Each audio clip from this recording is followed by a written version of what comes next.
한국교회 연합기관장들이 2021년 새해를 앞두고 신년 메시지를 발표하고 새해에는 우리 사회에 평화와 희망이 가득하기를 기원했습니다. 인터컵 선교회와 관련한 코로나19 집단 확진이 대구와 광주, 부산에 이어 울산 등 전국으로 확산되고 있습니다. 울산시는 인터컵 울산 지부에 집합 금지 명령을 내리고 방문자들은 진단 검사를 받을 것을 당부했습니다.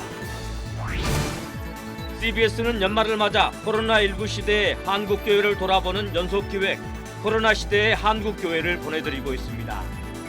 오늘은 네 번째로 새로운 직업을 찾아 나선 이중직 목회자들을 취재했습니다. 서울역 근처의 3일교회는 코로나19로 대부분의 무료급식이 중단된 상황에서 노숙인들을 위해 새벽마다 컵밥을 나누고 있습니다. 또 노숙인들의 정서 안정을 위해 상담과 예술치료 활동을 펼치는가 하면 최근에는 일자리 마련을 위한 카페 운영도 시작했습니다. 교회 순례, 오늘은 서울 3일교회를 소개합니다. 여러분 안녕하십니까? CBS 뉴스입니다. 2021년 새해를 앞두고 교계 연합기관들이 신년 메시지를 발표했습니다. 감염병으로 힘들고 어려웠던 올해를 뒤로하고 새해에는 우리 사회에 평화와 희망이 가득하길 기원했습니다. 송주열 기자입니다. 코로나19가 전 세계를 강타한 올 한 해. 치료제도, 백신도 없는 상태에서 덮친 신종 감염병 확산으로 두려움과 불안 속에 보냈던 2020년 한 해가 지났습니다. 한국기독교교회협의회는 다가오는 2021년 새해를 맞아 지금까지의 삶의 방식을 회개하며 자비와 정의, 평화를 위한 새해의 삶을 당부했습니다. 교회협의회는 2021년 신년 메시지에서 지금 우리가 겪고 있는 많은 위기는 평화와 생명보다 편리와 이윤을 추구해온 삶의 방식이 빚어낸 것이라고 돌아봤습니다. 교회협의회는 생명을 돌보고 살피라는 주님의 명령을 따라 창조 세계의 평화를 위해 노력하는 한 해가 되길 바란다면서 친환경적인 삶을 살아야 한다고 강조했습니다. 하나님께 돌아와 소망 가운데 기뻐하며 하나님께서 창조하신 생명 중심으로 하나님께서 사랑하신 세상과의 관계 중심으로 돌이키라고 말씀하십니다. 이와 함께 남북의 평화에도 획기적인 진전이 있는 새해가 되길 기도한다면서 한반도에 항구적인 평화를 가져오겠다는 양국의 약속이 반드시 실현되기를 기대한다고 밝혔습니다. 특히 사회적 약자를 향한 시선도 당부했습니다.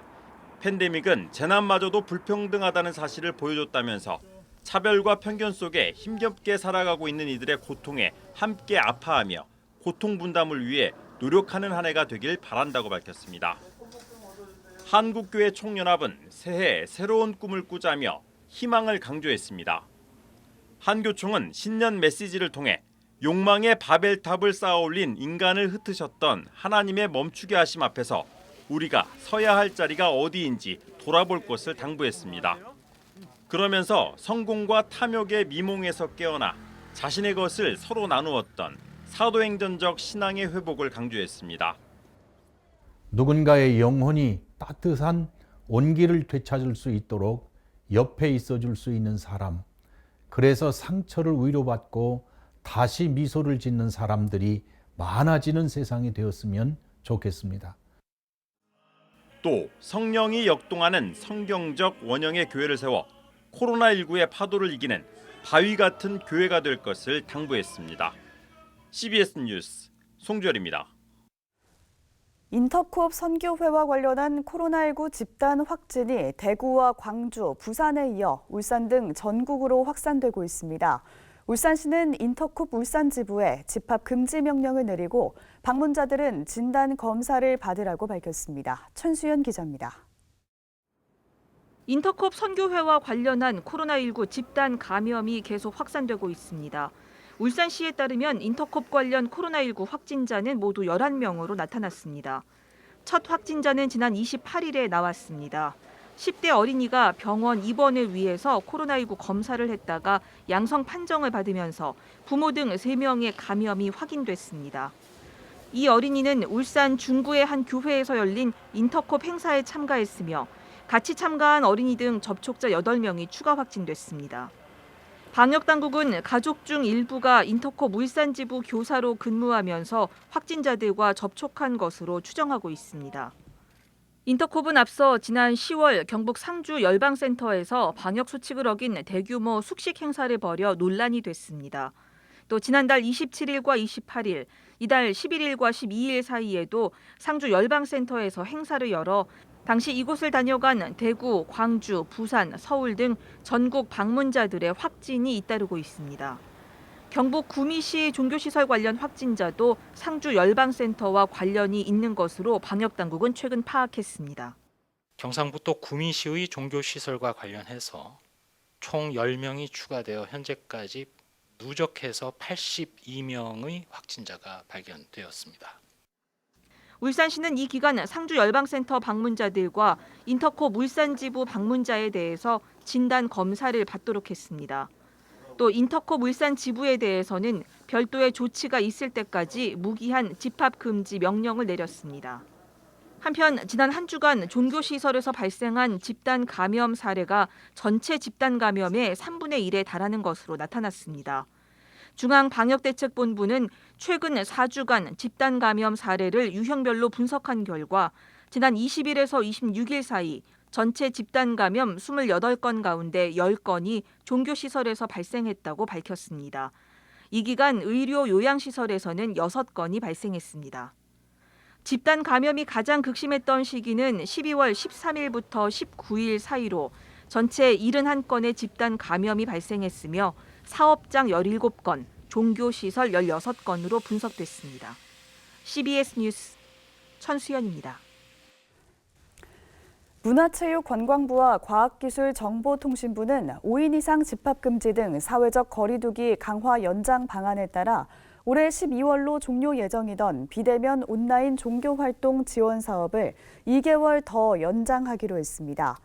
비대면 온라인 종교활동 지원 사업은 200인 이하 중소 종교단체가 종교활동을 신속하게 비대면으로 전환할 수 있도록 실시간 방송 플랫폼 이용 방법을 안내하고 실시간 방송에 필요한 월 50기가의 이동통신 데이터 등을 무료로 지원하는 사업입니다.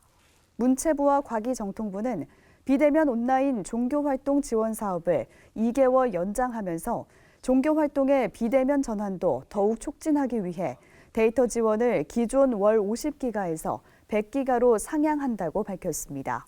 문체부 관계자는 정부는 코로나19 상황에서도 정보통신 기술이 종교활동을 비롯한 우리 일상을 최대한 정상적으로 유지시키는 데 기여할 수 있도록 지속적으로 노력하겠다고 밝혔습니다.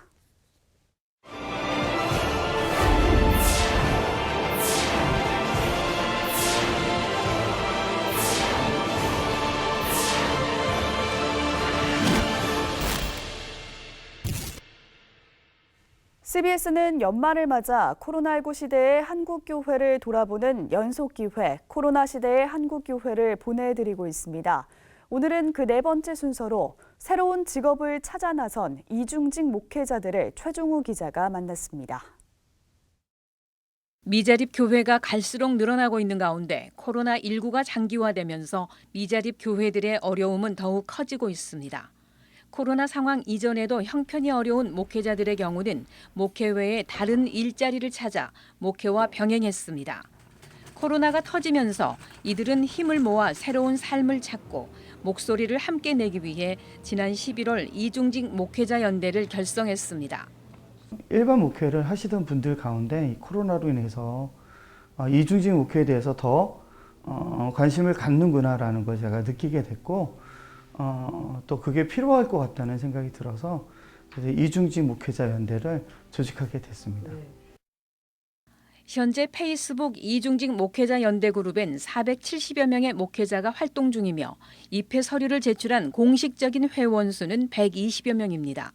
이들 가운데는 코로나로 교회 재정이 어려워지면서 사례금도 제대로 받지 못한 목회자도 많습니다. 서울 구로구에서 택배 배송을 하고 있는 구교형 목사, 성서한국 사무총장을 역임하는 등 다양한 사역을 해온 구 목사는 목회와 함께 택배와 대리운전 등의 일을 하고 있습니다. 가족들의 생계를 책임져야 하는 가장의 역할 때문입니다. 목회자로만 있는 것이 아니라 가정 안에서는 남편이고 또 아빠고 가족 부양을 해야 될 가장이기도 하거든요. 갈수록 선교나 어떤 그 전도의 환경은 계속 악화되고 있는데 이게 가만히 앉아서 찾아오는 마치 손님을 맞이하는 그런 형태의 목회 방식이 앞으로 계속 유지될 수 있을까에 대한 고민이 있는 거죠. 법정교육 이수 자격증을 따 강사로 활동하고 있는 사랑의 아둘람교회 강성남 목사. 중증장애로 장애인 사역을 하고 있는 강 목사 역시 생활고로 이중직을 하게 됐습니다. 제가 자녀가 셋이 있습니다.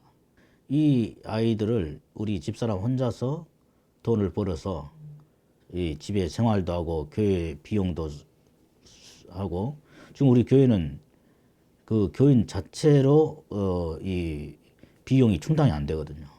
그런 점에서 내가 이제 가게에 좀 도움이 될 수 있으면 좋겠다, 그런 생각이 들어서 이제 이 일을 하고 있는 거예요. 트럭 한 대로 노점에서 과일 장사를 해오다 지난 9월 동네 상가에 과일 가게를 차린 박효선 목사. 박 목사는 경제적 어려움으로 이중직을 고민하는 목회자들에게 희망의 메시지를 전합니다. 교회들이 단순히 성도들의 헌금만을 이제 기대하고 또 교회의 그런 재정적인 부분만을 이제 바라고 가기에는 너무나 이렇게 환경이 열악하기 때문에 목회자들도 뭐 쉽지는 않겠지만 이렇게 좀 이런 상황에서 자신의 어떤 능력을 또 혹은 뭐 재능을 조금씩 찾아보면은 또 이렇게 길이 있지 않을까. 박 목사의 과일 가게에서 아르바이트로 일하는 서울 가락동 남성교회 이수원 부목사. 이 목사는 비록 아르바이트지만 지금의 삶이 진정한 선교적 삶이라고 말합니다. 무조건 이제 직접적으로 복음을 전하지 않는다 할지라도 가까워지면서 자연스럽게 우리의 삶이 궁금해지고 이런 삶 자체가 어떻게 보면은 그냥 세상에 경제적 서로 치열하게 경쟁하면서 살아가는 사회가 아니라 서로 나눌 수 있고 서로를 도와가면서 살아가는 그런 삶이 하나님이 원하시는 삶이지 않을까.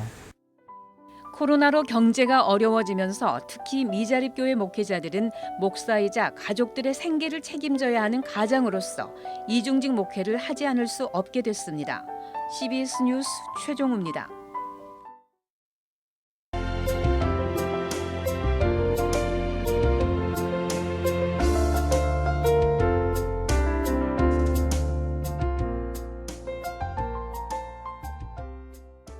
서울역 근처에 자리한 3.1교회는 코로나19로 대부분의 무료급식이 중단된 상황에서 끼니를 걸을 노숙인들을 위해 새벽마다 컵밥을 나누고 있습니다.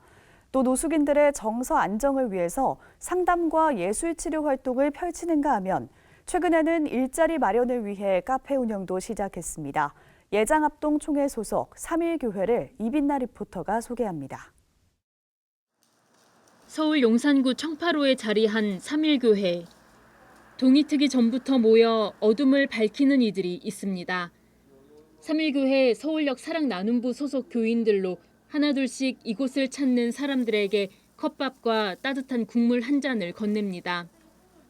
3.1교회는 새벽 예배 후 출근하는 교인들을 위해 자체적으로 진행하던 아침 급식에 주변의 노숙인들이 찾아오자 이들을 위한 식사를 함께 준비한 것을 계기로 매일 300여 명의 이웃들에게 아침 식사를 대접해왔습니다.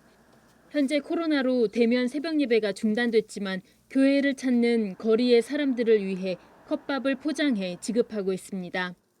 저희는 지금까지 한 번 쉬지 않고 하고 있다는 것을 이분들이 더 신뢰도 하고 또 지금 어려울 때 더 필요한 것 같아요. 어떤 분들은 한 4끼씩 굶었다라고 말씀하시는 분들도 있어요. 서울역 사랑나눔부는 매주 화요일 저녁엔 서울역을 찾아 노숙인들에게 컵밥을 지원하고 있습니다. 이건 역시 7, 8년째 이어져 온 사역으로 코로나 상황에서도 멈출 수가 없었습니다. 이제 코로나가 이렇게 전면적으로 봉쇄가 되다 보니까 정작 그런 무료 급식소 같은 것들이 다 문을 닫았어요. 그러니까 교회마저 문을 닫아버리면 이분들이 정말 먹을 데가 없어요. 한 끼 해결하는 게 굉장히 큰 분들인데 그런 현실적인 문제 때문에 그냥 코로나 상황인데도 일단 먹어야 되니까. 3.1교회는 또 새벽에 찾아오는 노숙인들을 위해 예배 공간을 제공하고 성경 공부를 지도하는 한편 미술 치료와 음악 치료 등의 정서적 지원도 펼치고 있습니다. 또 의료 상담과 법률 상담, 주거 상담을 지원하고 고시원을 임시 거처로 제공하고 있습니다. 최근에는 노숙인들의 정서 안정 및 일자리 마련을 위해 바리스타 교육을 진행하고 교회 근처에 카페 공간을 대여해 토요일과 주일엔 노숙인들과 함께 카페를 운영하고 있습니다. 노숙자든지 우리든지 사는 삶의 바운다리와 본질은 다 똑같은 것 같아요. 이제 우리도 밥만 먹는다고 생활이 해결되는 건 아니잖아요. 성경을 보면요, 구원이 환대로부터 시작이 돼요. 고아, 과부, 나그네는 본질이 뭐냐 하면 누군가의 도움 없이는 희망이 없는, 이 땅에 기반이 없는 존재들이에요. 그래서 그들을 도와주는 것은 내가 어떻게 구원받았는가를 선포하는 행위예요. 노숙인들과 함께 해온 이지혜 간사는 그들을 향한 바람이 하나뿐이라고 고백합니다. 살고 싶어지게요. 더 살고 싶어지게 해드리고 싶습니다. 그냥 다 죽고 싶어서 서울역으로 가셨다고 들었어요. 죽음을 원해서 인생의 끝으로 가셨는데 이제는 나 살고 싶어, 살아보고 싶어라는 거를 바랄 뿐 사실 더 큰 거를 바라지는 않습니다. 저는 너무 감동적이었던 게 이제는 꿈을 꾸세요. 나 하고 싶은 게 있어요. 나 이것도 해보고 싶어요 하는 게 너무 감사했어요. 교회는 앞으로도 국내외 선교와 콘텐츠 개발을 통한 다음 세대의 세움, 세상의 이웃이 되는 교회로 서기 위해 다방면으로 힘쓰겠다고 밝혔습니다. CBS 뉴스 이빈나입니다. 내일부터 다시 한파가 시작되겠습니다. 외출 시 두툼한 외투 챙기시기 바랍니다. 이상으로 뉴스를 마칩니다. 함께해 주신 여러분 고맙습니다.